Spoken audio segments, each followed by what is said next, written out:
smoke was visible from 3 blocks away. By the time I reached my food truck, flames were already consuming the kitchen I built with my savings. Firefighters worked to contain the blaze, but I knew everything I'd worked for was gone. My mother-in-law, Eleanor, stood watching from her Mercedes, a satisfied smirk playing across her perfectly made-up face. "Perhaps now you'll consider a proper career," she called out. Playing with food was never suitable for my son's wife. I didn't bother responding. In the 8 months since I'd married James, Eleanor had made her disapproval clear. She'd wanted him to marry Caroline Wright, the daughter of her country club friends. Instead, he'd fallen in love with me, a culinary school dropout turned food truck owner. What Eleanor didn't know was that I hadn't dropped out by choice. My father's medical bills had forced me to leave school early, but while working 3 restaurant jobs to pay those bills, I'd learned more about real kitchen operations than any classroom could teach. The food truck had been my dream. Mimi's Global Comfort served fusion dishes that combined my Korean heritage with American classics. Within 6 months, we had regular customers lining up around the block. Local food blogs started featuring our Korean BBQ tacos and kimchi grilled cheese sandwiches. James supported me completely, even taking lunch breaks to help during rush hours. That's what had drawn me to him. Unlike his mother, he valued passion over pedigree. But today, as I watched my dream turn to ashes, he was away on a business trip. The fire marshal approached as the flames died down. "Ma'am, you'll want to see this." He led me to the truck's electrical panel, pointing out clear signs of tampering. "Someone deliberately overloaded your system. We found accelerant traces too. This was no accident." I thought of Eleanor's satisfied smirk, her perfectly timed appearance at the scene. But I kept my face neutral as I filed the police report. Let her think she'd won. Back in our apartment, I opened my laptop and pulled up files I'd been keeping secret. Spreadsheets tracking 2 years of profit margins. Business plans I'd been refining. Letters of intent from investors who tried my food and seen the potential. My phone buzzed. Eleanor calling, probably to offer fake sympathy. I let it go to voicemail.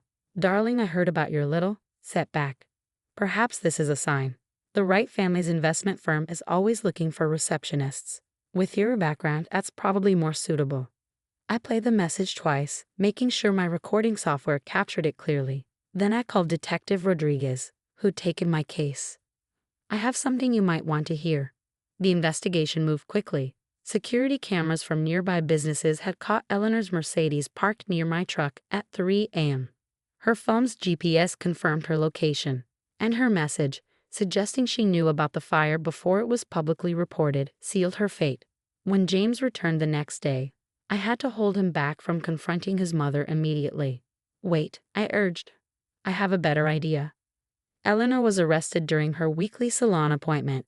The society pages would later call it the highlight of hysteria. How she'd run through the streets with foils still in her hair, screaming about family loyalty and teaching ungrateful daughters-in-law their place. But while Eleanor posted bail and hired expensive lawyers, I was busy. The insurance payout for the truck was substantial, especially with evidence of deliberate destruction.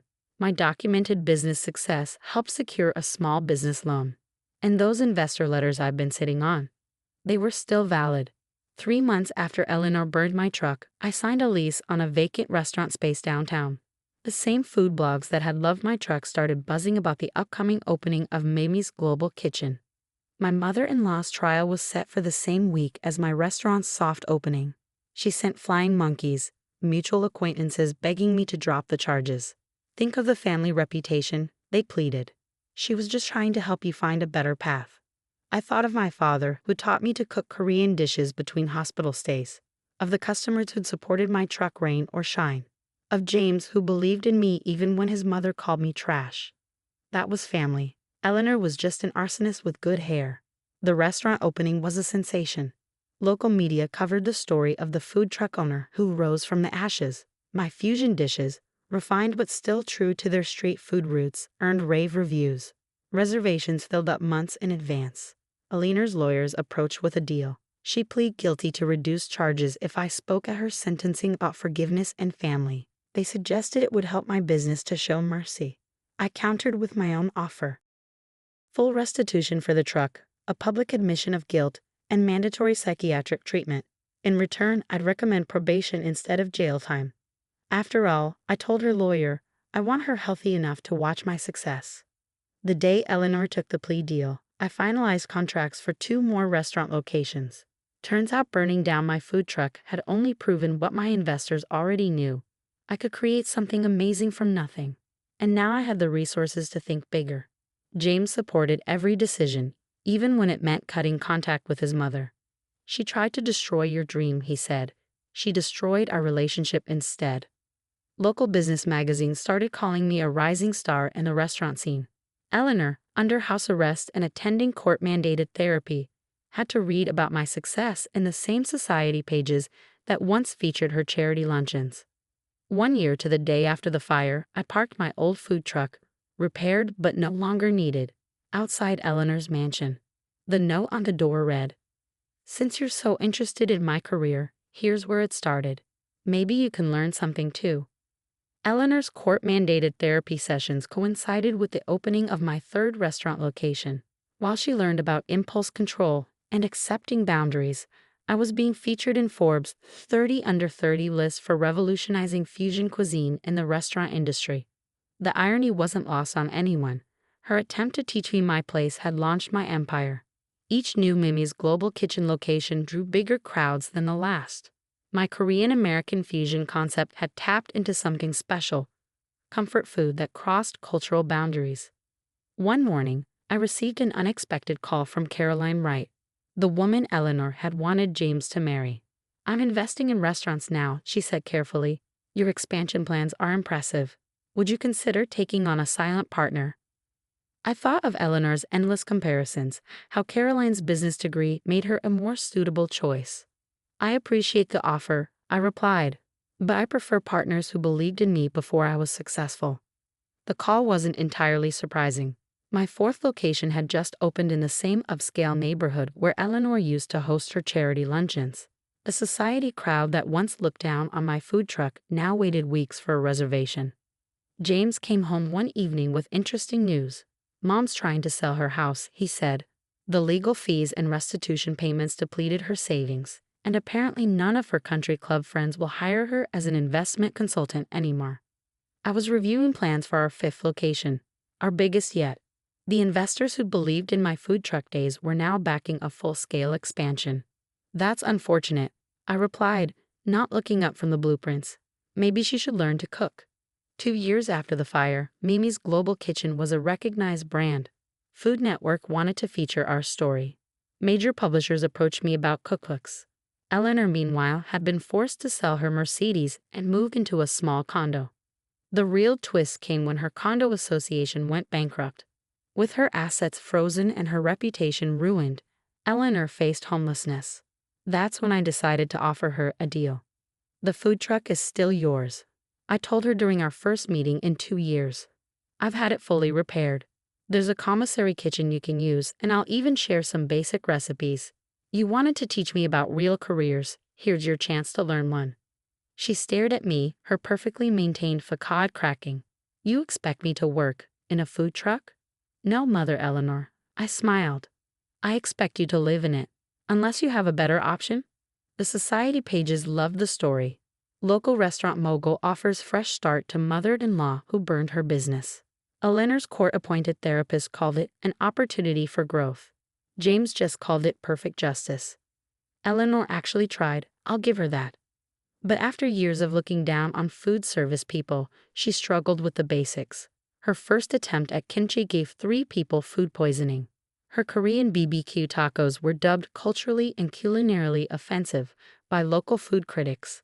Meanwhile, Mimi's Global Kitchen expanded to 10 locations across 3 states. I launched a line of signature sauces that sold out in premium grocery stores. The same country club that had once rejected my membership application now begged to host our corporate events. I never understood, Eleanor admitted during one of our mandatory monthly meetings, part of her probation requirements. "How did you make it look so easy?" "It wasn't easy," I replied. "I just cared more about the work than the status. Something you might want to think about while you're serving hot dogs from my old truck." The final twist came when Eleanor's food truck actually started making money, not from her cooking, but from people wanting selfies with the woman who tried to stop Mimi's Global Kitchen.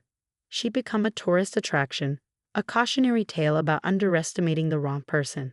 3 years after the fire, I opened our flagship location in the renovated mansion that used to host Eleanor's society parties. The grand opening was covered by national media.